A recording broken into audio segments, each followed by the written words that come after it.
출애굽기 3장 1절. 모세가 그의 장인 미디안 제사장 이드로의 양떼를 치더니 그 떼를 광야 서쪽으로 인도하여 하나님의 산 호렙에 이르매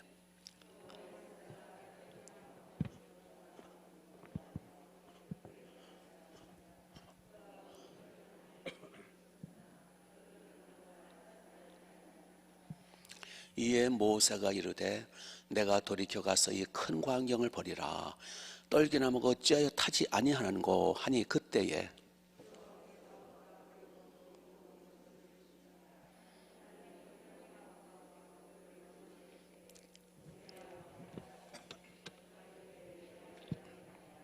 같이 하나님이 이르시되 이리로 가까이 오지 말라.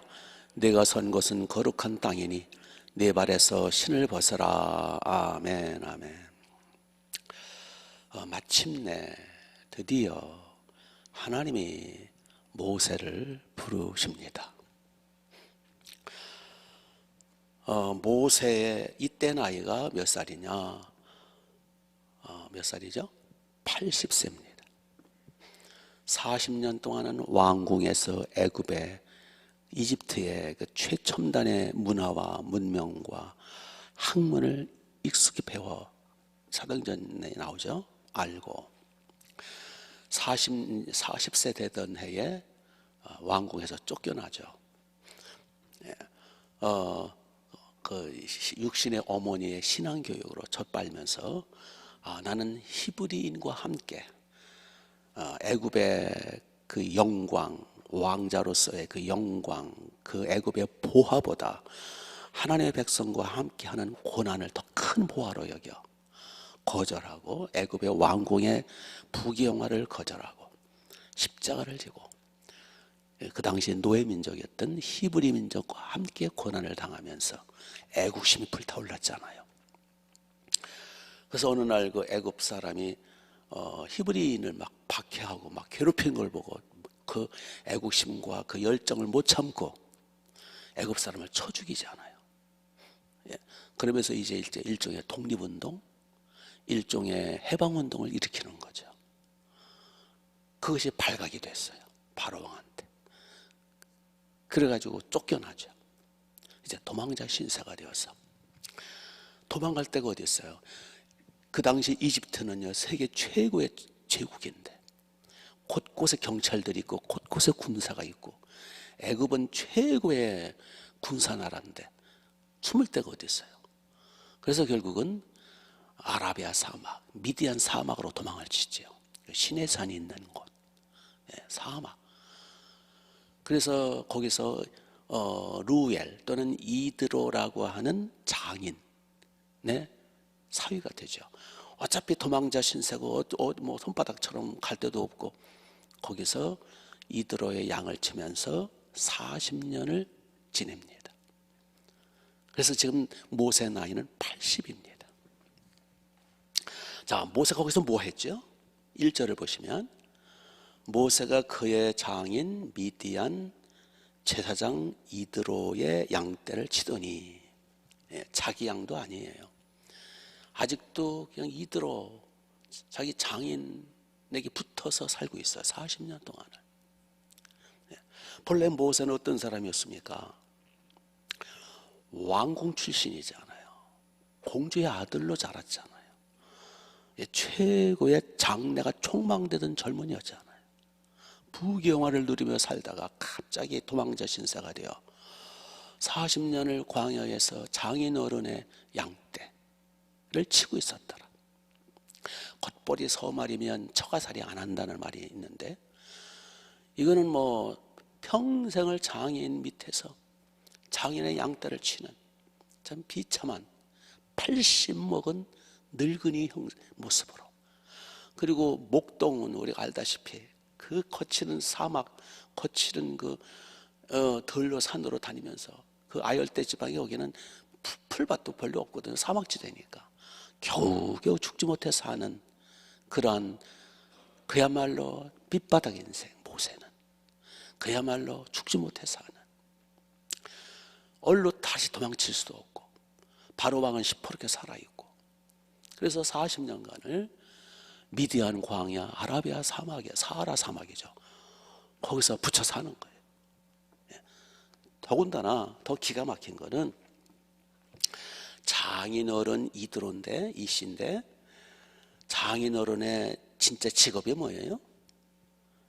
1절 다시 모세가 그의 장인 미디안 뭐라 그랬어요? 제사장. 미디안 제사장이라는 건 뭘 가리켜요? 미디안이라고 하는 이방나라, 우상나라 제사장이에요. 우상나라 제사장이라는 우두머리라 그 뜻이요. 그렇죠? 그러니까 귀신 섬기는, 우상단지 섬기는, 옛날에는 다 나라마다 다 우상 섬겼잖아요. 미디안이라는 그 잡신과 우상을 섬기는 나라의 제사장의 사위예요. 그러니까 오늘날 말하면 박스무당의 사위가 된 거예요. 그 박스무당의 딸인 그 십보라라고 하는 딸과 결혼한 거예요. 40년 거기서 붙여 사는 거예요. 그러니까 모세는 히브리 민족으로서, 선민으로서 어머니로부터 아버지로부터 젖발면서 교육받았잖아요. 천지를 창조하신 하나님의 아들이요, 백성이라는 선민의식 가지고 그것 때문에 왕궁에서 거절하고 나온 거 아니에요. 그러니 지금 모세는 영적으로나 육신적으로나 신분적으로나 모든 면이 완전히 밑바닥이에요. 그야말로 죽지 못해 사는 거예요. 목구멍에 포도청이라 사는 거예요. 그 상황을 한번 이렇게 한번 상상해 보시라고요. 예. 그렇게 정말 밑바닥 인생, 이제는 더 이상 뭐 오고 갈 데 없는 그러한 인생으로, 도망자 신세로 살고 있는데, 자, 우리는 여기서 왜 하나님이 이렇게까지 모세를 낮추셨을까? 이 하나님이 낮추신 거거든요. 우연이 없잖아요. 하나님의 손길이잖아요. 왜 하나님이 모세를 이렇게 가장 밑바닥 인생으로 낮추셨을까? 왜 이렇게 경제적으로도 장인어른한테 얹혀 살 수밖에 없고, 결혼한 지 40년이 됐는데도 아직도 재산이 없어. 이 장인의 양떼라 그랬어요. 거기다가 이렇게 영적으로도 우상숭배의 사위가 돼가지고 우상숭배의 그 속에 들어가서 지금 모세 뭐 하는 거예요? 하나님 왜 이렇게 낮추셨을까? 하나님 왜 이렇게 박살을 내셨을까? 예, 하나님이 지금 연단을 시키시는 거예요. 하나님의 모세를 앞으로 높이 들어 쓰시기 위해서, 큰 복을 주시기 위해서 준비시키시는 거예요. 완전히 낮추시는 거예요. 아멘. 이 세상에 우연은 없다 그랬어요. 하나님의 세밀하신 손길이에요. 그래서 이렇게 하나님은 높이시기 전에 먼저 낮추시더라. 하나님은 충분히 채우시기 전에 먼저 비우시더라. 능력 있게 쓰시기 전에 먼저 완전히 그냥 약화시키시더라. 그래서 지금 모세를 40년간은 최고의 학문을 익히게 하시고, 40년간은 그 사하라 사막에서 완전히 박살내 낮추시고, 앞으로 이제 40년간은 모세가 120세 살거든요. 40년간은 인류 역사상 최고로 높이 달아 쓰세요. 모세가 창세기, 출애굽기, 레위기, 민수기, 신명기 성경의 뿌리를 기록하게 하시고, 모세를 친구처럼 대하시고, 모세보다 더 큰 하나님 앞에 쓰임받은 적은 없어요. 이렇게 가장 높이시기 위해서 가장 낮추시더라. 지금 혹시 우리 가운데, 여러분 가운데 하나님 왜 이렇게 나를 낮추시는 거예요? 하나님 왜 나를 이렇게 괴롭히시는 거예요? 혹시 지금 낮아지고 여러 가지 궁지에 몰리고 또 여러 가지 이루 말할 수 없는 고통 속에 있는 분 계십니까? 예, 하나님의 앞으로 높이 들어 쓰시기 위한 훈련임을 믿으세요. 하나님 앞으로 채워주시고 귀하게 해주시고 높이 들어 쓰시고 하늘의 은혜를 주시고 영광을 주시기 위한 훈련, 연단 작업임을 믿으세요. 그래서 낙심하지 마시고 모세처럼 버티세요. 모세가 40년 동안 사라 사막, 미디안 광야 그 우상의 집 구석에서 정말 비참하게 버텼잖아요. 이겨냈잖아요. 그것이 그 밑바닥 인생이 그것이 밑거름이 되고 그것이 모세에게는 걸음이 되어가지고 그게 기초가 돼가지고 앞으로 높이 뛸 수 있는 근거가 된 거예요. 그래서 닭이 횃대로 올라가기 위해서 높은 지붕으로 올라가면은 몸을 낮춰야 그 반동으로 올라갈 수 있잖아요. 그냥 뻣뻣이 서가지고는 못 올라가요. 닭은 날개가 발달이 못 돼가지고. 예. 그래서 우리가 지금 낮아진 상태에 있으니까 여러 가지 경제적으로나 육체적으로나 여러 가지 환경적으로나 이루 말할 수 없는 그런 힘든 과정이 있습니까? 그것이 기초가 되고 발판이 되고 합력해서 선하게 복되게 앞으로 귀하게 복을 주시려는 기초임을 믿으세요. 그래서 우리에게는 어떠한 환경, 어떤 상황도 우연이 아니고 하나님의 나에게 은혜를 주시려는 준비 과정이다.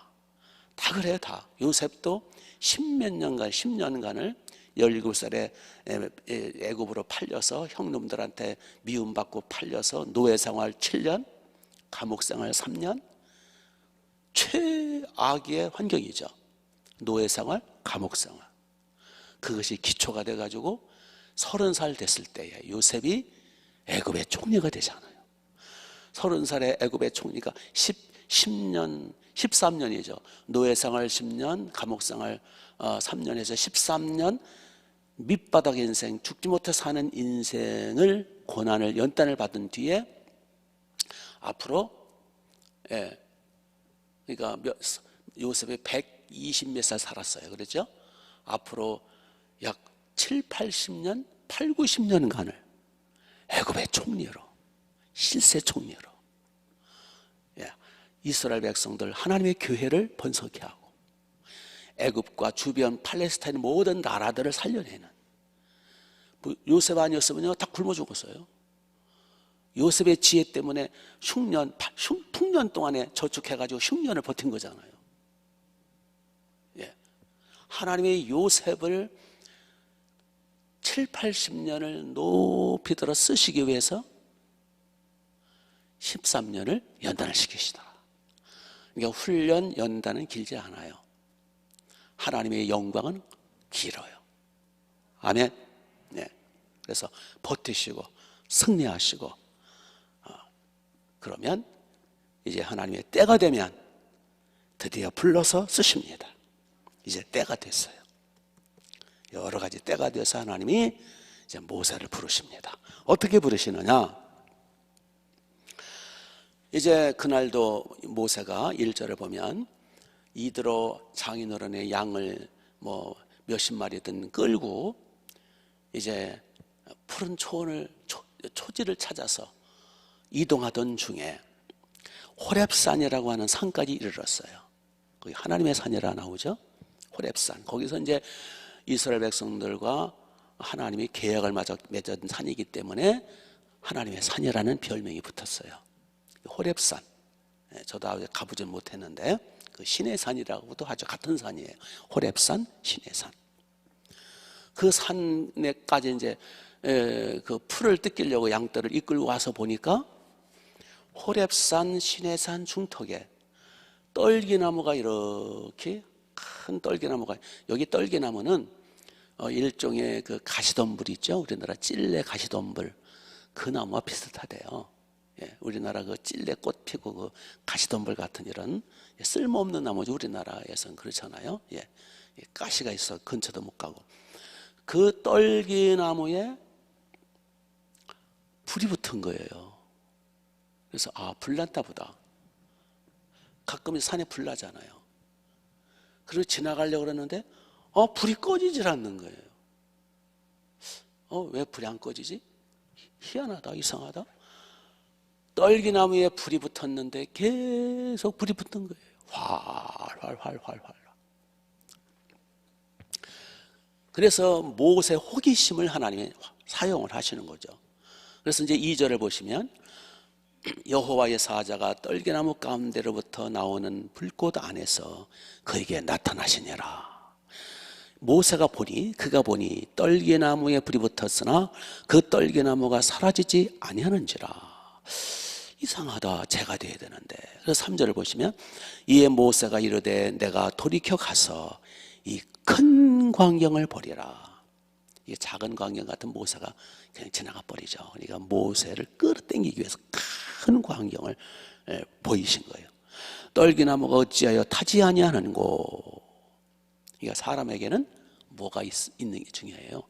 호기심. 호기심을 하나님이 쓰시는 거예요. 우리도 하나님의 진리에 대한 호기심이 있어야 돼요. 말씀에 대한 호기심, 천국에 대한 호기심. 아멘. 이 모세의 그 호기심을 하나님이 쓰시는 거예요.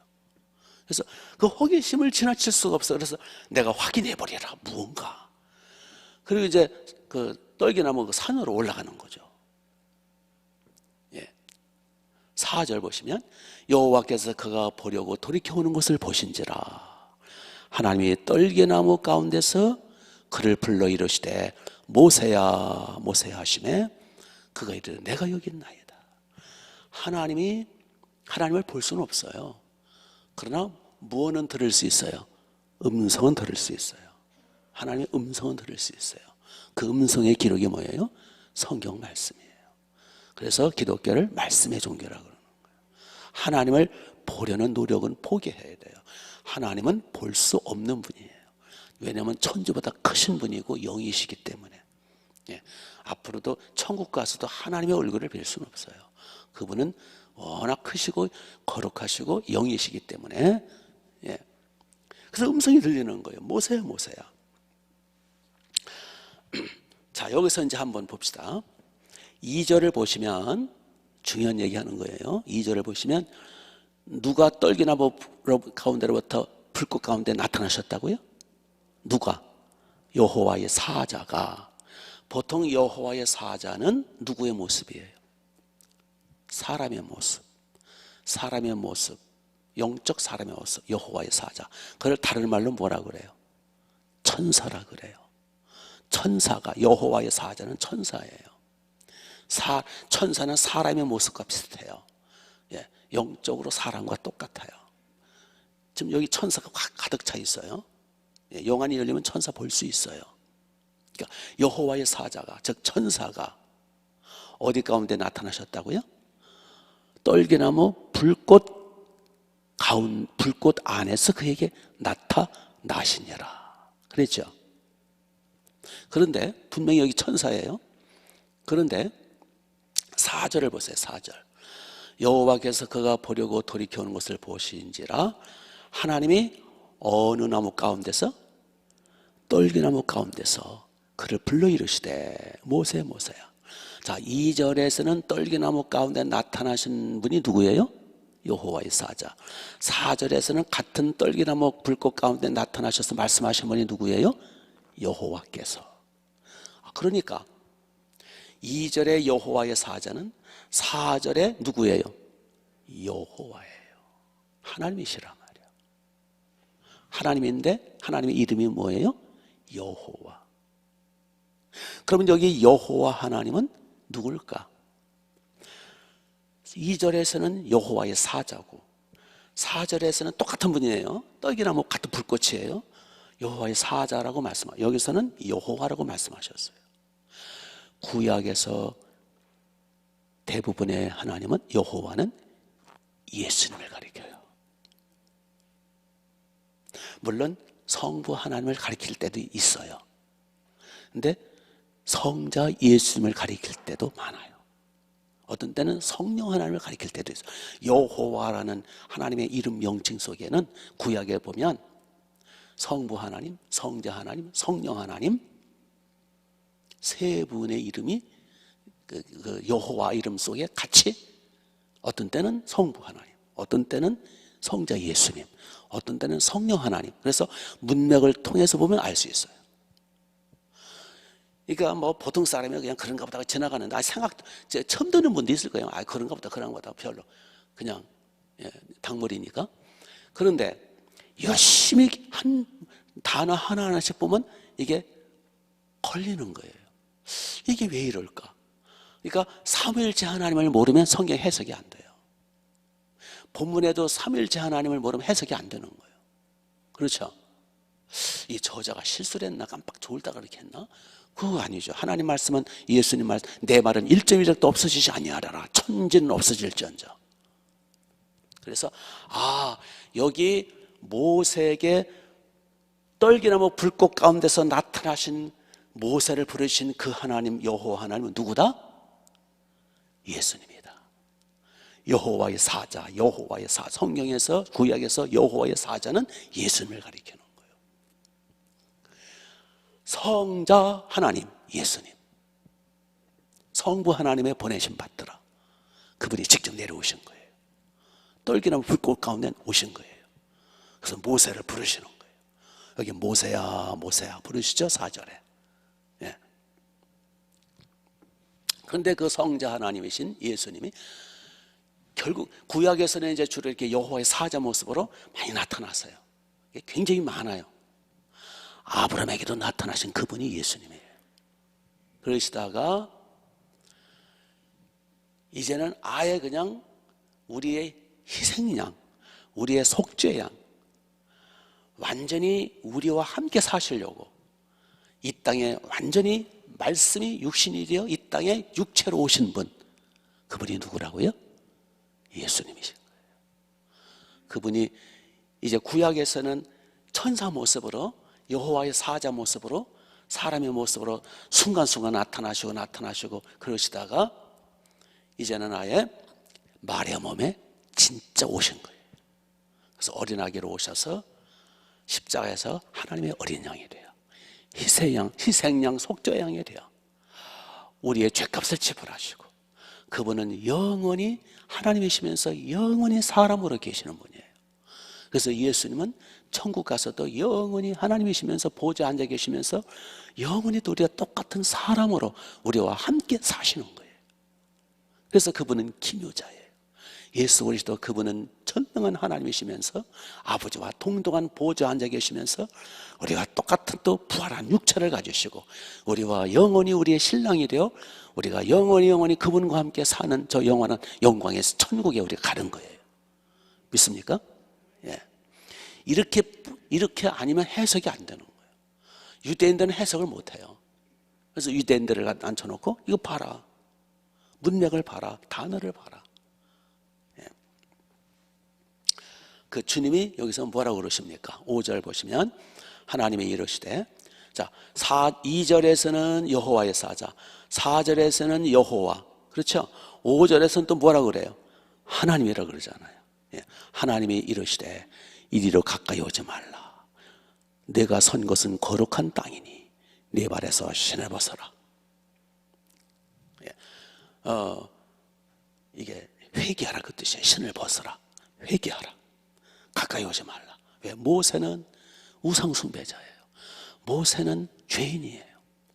모세는 하나님 모세를 쓰고 싶으신데 가까이 할 수가 없는 죄인이에요. 그래서 신을 벗어라. 그래서 결국 모세를 거룩하게 하시고, 앞으로 이제 쓰시기 위해서 나중에 이제 양을 잡으라, 할례를 받으라. 모세는 아직 할례도 못 받았어요. 그리고 어린 양의 피로 씻어라. 나중에 이제 속죄하게 하죠. 그 뒤에 가까이 하시죠. 바로 우리도 하나님께서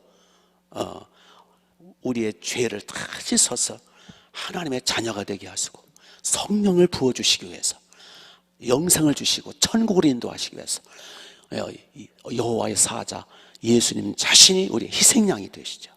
우리의 속죄양이 되시죠.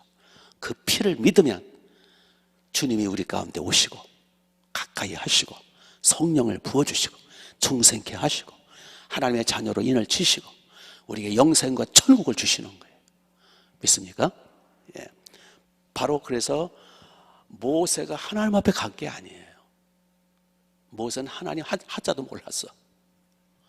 40년 동안 우상숭배 이 장애 밑에서 그냥 완전 밑바닥 인생을 지금 헤매고 있는 거예요.